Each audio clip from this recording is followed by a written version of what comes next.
Hey everybody, welcome back to my channel, Living Solo, Living Well, and I am back after taking several weeks off from making videos, and I have had just some physical issues going on, and as I've mentioned in some of my other videos, I had a severe fall 4 years ago at a job where I worked. And I had a lot of injuries, a lot of neurological issues, and then some issues with my spine.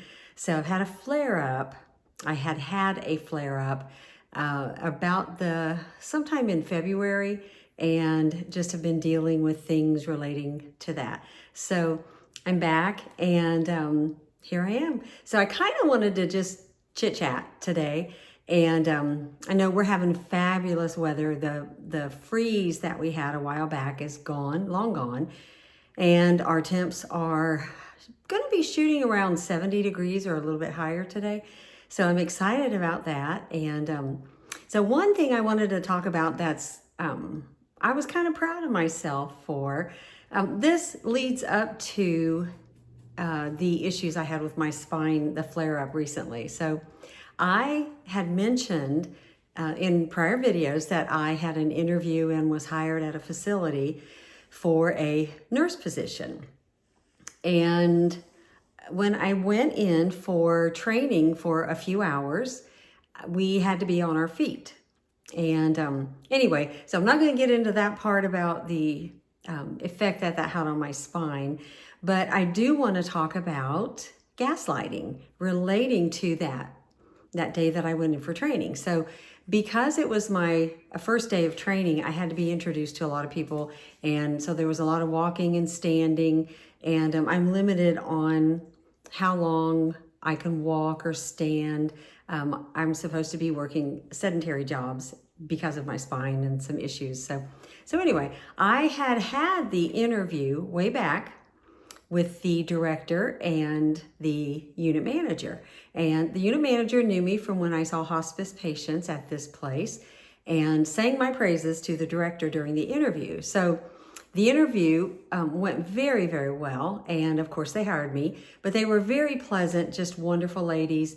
And at that moment, and so I went for training, and I had heard somebody mentioned my name while I was there, and I inquired about it by the nurse who was training me, and she had said that they were talking about how I was going to be assisting a patient in transport to a hospital to have a procedure done. So anyway, I think I talked about this in another video. So anyway, it ended up that I needed more information on that because I was only there for a few hours. So I had to know when I was going to be back because I had a prior obligation when I left this place. So I asked around. They told me to go talk to the unit manager, the one that was super nice.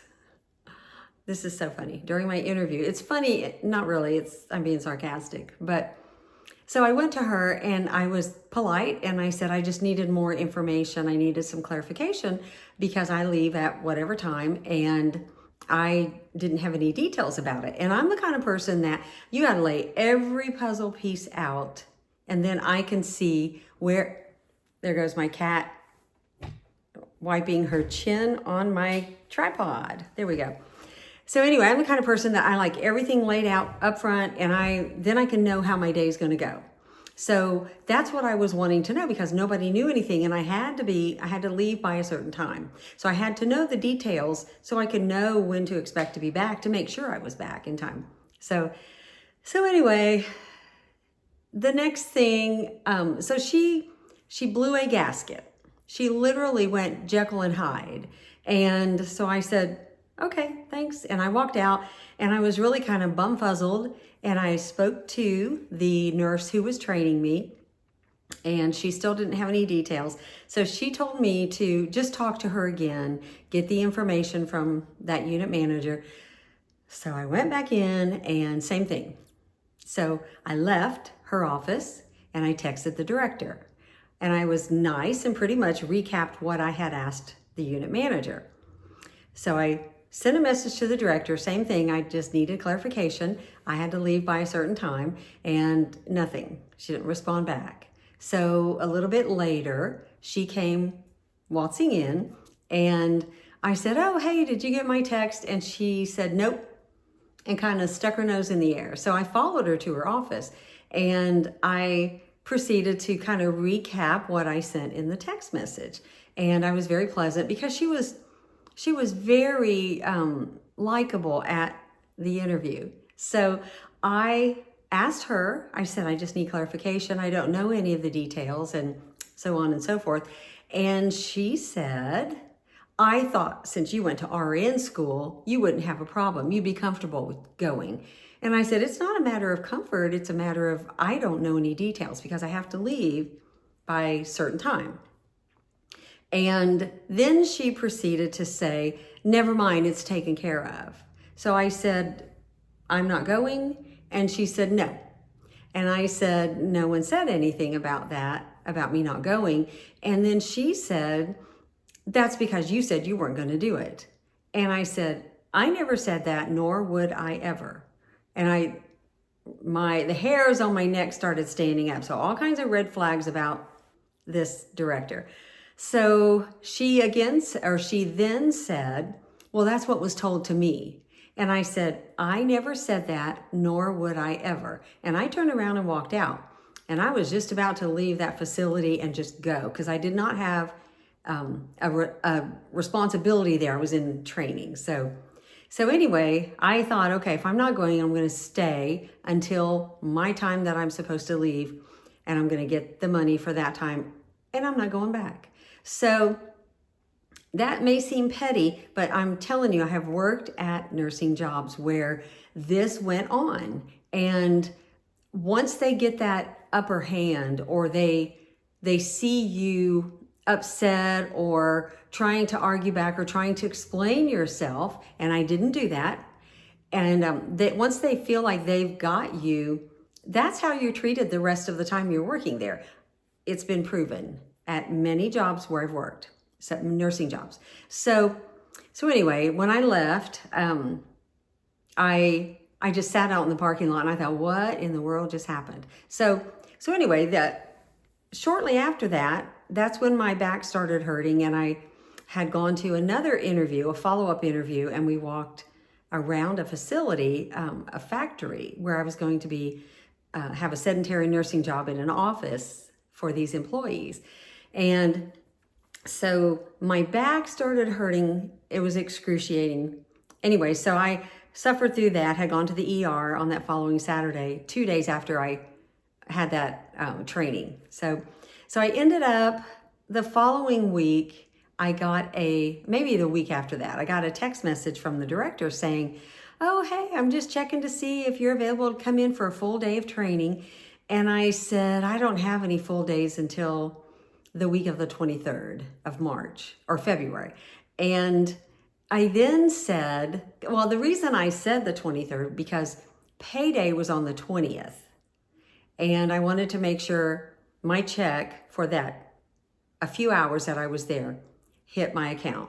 So it wasn't much, but I could just see them creating an issue with it.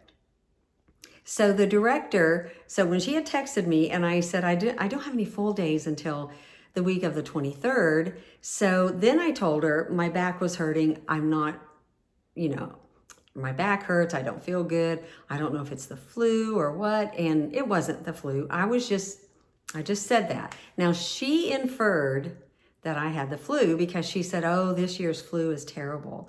So a week or so after that, I thought she was going to, wait for the 23rd and then message me. So the week, I think it was that week or maybe the week after, the check hit and hit my bank account. And so I thought she was going to text me back and then say, hey, can you give me a day? And then I was going to say, that's not going to work out.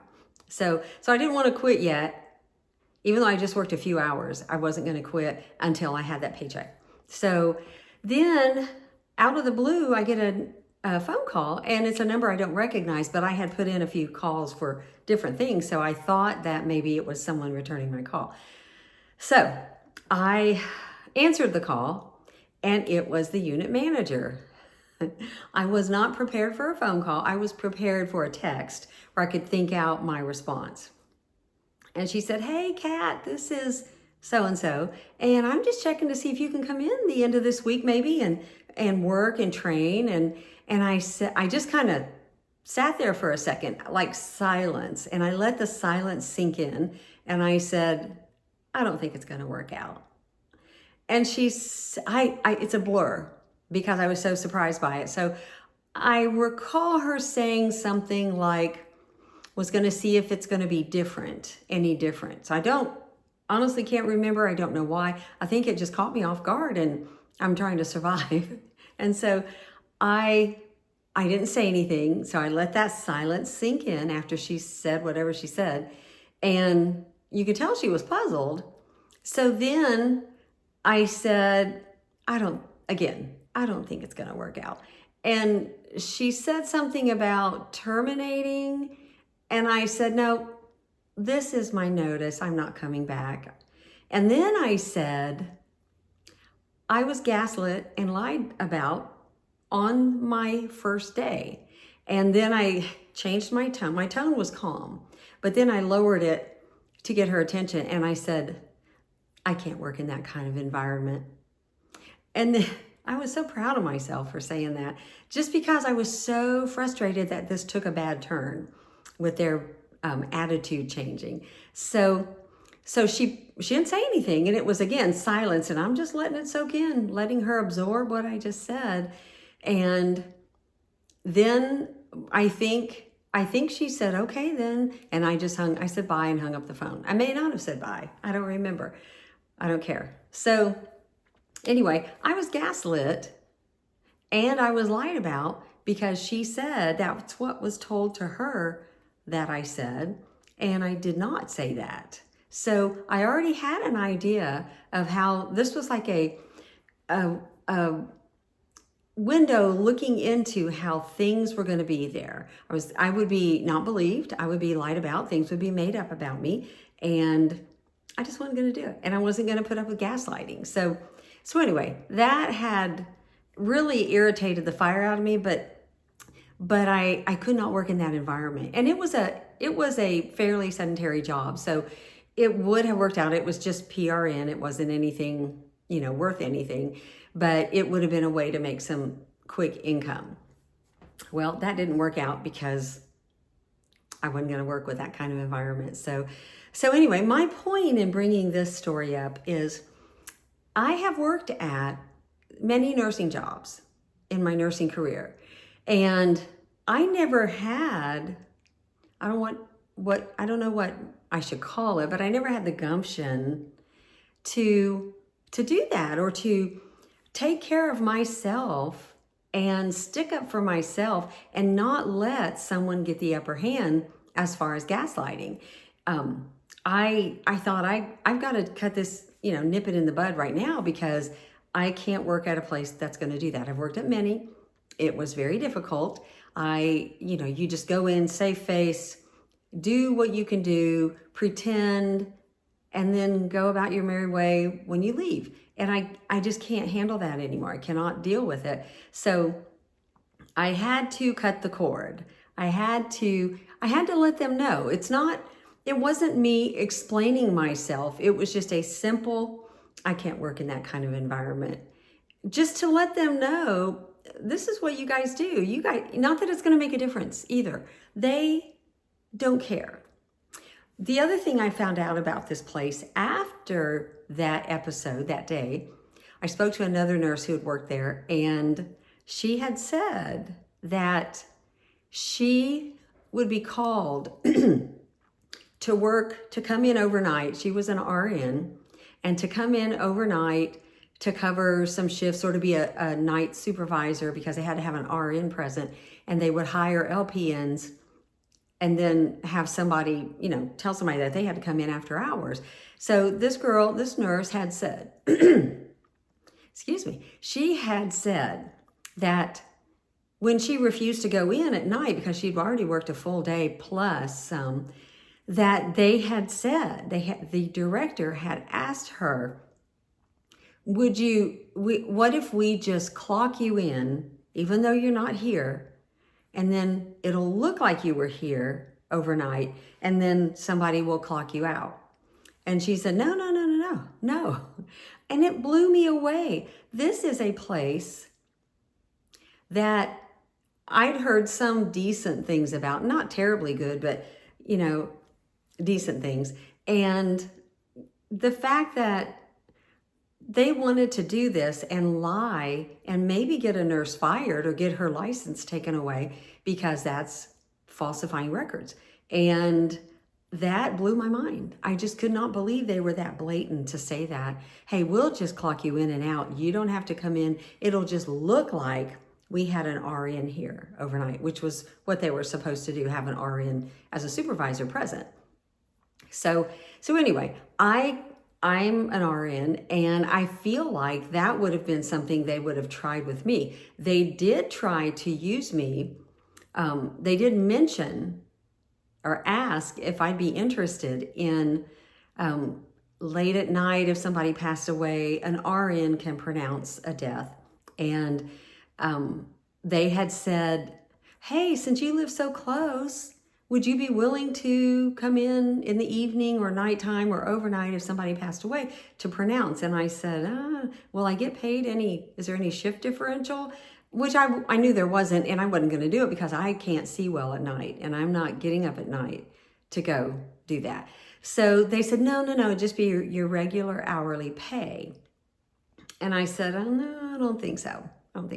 So I know that they tried that with her, this other nurse, and they had offered her like a stipend or a bonus amount, say $150 just to go in, do that, and go home, pronounce and go home. It wouldn't take very long at all. It's a very simple, easy way to make whatever amount. But once she did it, they did not honor that amount that they told her they'd pay her. It reverted back to her hourly pay, which was good pay, but it was not for an extra thing they were needing. They were needing somebody to do this, so they were not willing to pay for that.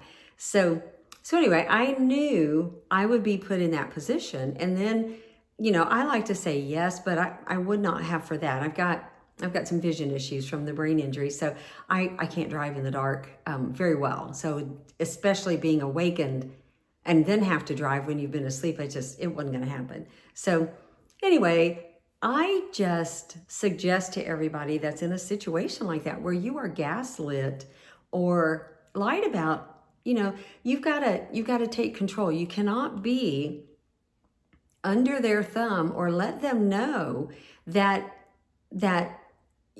you're sorry or you're trying to explain, or like I could have stood there and said, and teared up and said, I never said that, when she said, you said you weren't going to go. I could have cried. I could have done this big to-do, like, oh my gosh, you don't believe me. Why don't you believe me? Let me prove to you what I said. And that's exactly what a narcissist wants, or somebody who gaslights you. That's what they want.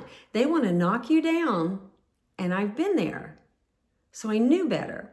But they want to knock you down, and then they are now in charge, and they've shown you that they're in charge, and they're going to make you beg for whatever it is you want. So now you are under their thumb. And this did happen to me a long time ago at a nursing job, many years ago. And some things were said about me, and they weren't true. And when the other nurse, who was not a director of nursing, but she was just in a position to hire at this small recovery facility, very small place. And so when she started saying what a couple of these guys said about me, which was not true, then I started defending myself. And then the tears came because if you're lying about me, it makes me want to prove myself, and then I tear up. It just happens. So I've been there, done that, did not make a difference. So why am I expending that energy to satisfy that narcissist or that gaslighter, to make them feel that much more powerful or up on a pedestal? Why? We don't need to do that. We don't need to do that. So for those of us that are tenderhearted, I guess you could say, or we wear our hearts on our sleeves, that's just not acceptable. We need to keep our sanity. I need not to be treated like that. And if I'd have given in to this manager recently at that facility, then she would have known she can do that next time and she can continue that pattern. Both of them would have continued that pattern. So anyway, I was not upset. I think I was just more like shocked that it happened so quickly. You know, I would have expected after I was trained and then working, then it might happen. But it was day one. I'd only been there a couple hours. And that was it. And so they jumped the gun and got right on it. So anyway, I just want to encourage you to not fall for that. You are more important. Your mental capacity or your mental well-being is more important than somebody trying to gaslight you. So you've got to take care of yourself. And I just feel proud that I did. Not proud in a boastful way, but just proud that I stood my ground and I didn't give in. I didn't succumb to her power. I didn't even let her feel that she had power. So I took my power back and I said, I can't work in that kind of environment. So anyway, on that note, I hope everybody has a great week. And I'm going to try to do some more videos. I probably won't do as many as I had been doing weekly. I think I was doing 3 or 4. Sometimes I'd stagger them out to publish, not all in that week's time. But anyway, I wanted to jump on here and just tell you about that situation and just say you've got this and say no to gaslighters. So I will see you on the next video.